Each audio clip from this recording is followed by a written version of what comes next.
When it comes to a cashback card, the Fidelity American Express card is hard to beat. No annual fee and 2% across the board. So Manu emailed and said, well, why would anyone think about getting the Barclaycard Arrival card when there's the 2% cashback option out there? And there's a couple key reasons here. First off, the Barclaycard Arrival has no foreign transaction fees. So if you're an international traveler, you don't want to use your Fidelity Amex abroad.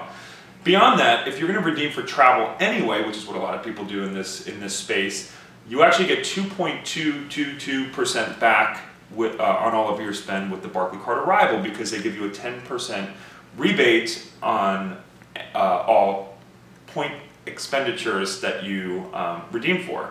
So, and Barclaycard just announced that they expanded that list to include even more categories that are eligible, and even increase the amount of days that you can redeem for travel expenses.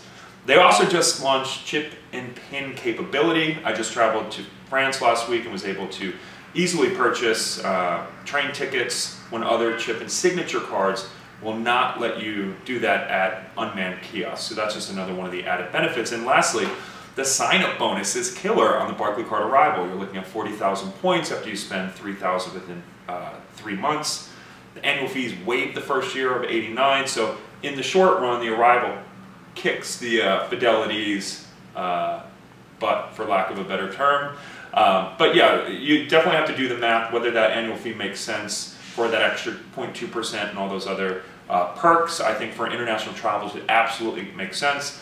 But for someone who's only going to have one card or doesn't want to pay annual fees, it definitely does make sense to analyze what you spend your money on year after year, and whether the Barclaycard Arrival makes sense. For me personally, it does, but to each their own. It really just depends what you're spending on in your personal situation. So, the Fidelity is a no annual fee card, so it might make sense to have that anyway, because, for all expenses that you're not getting a bonus on it, it is nice to get 2% cash back. So any other questions, feel free to tweet me or like the Points Guy on Facebook.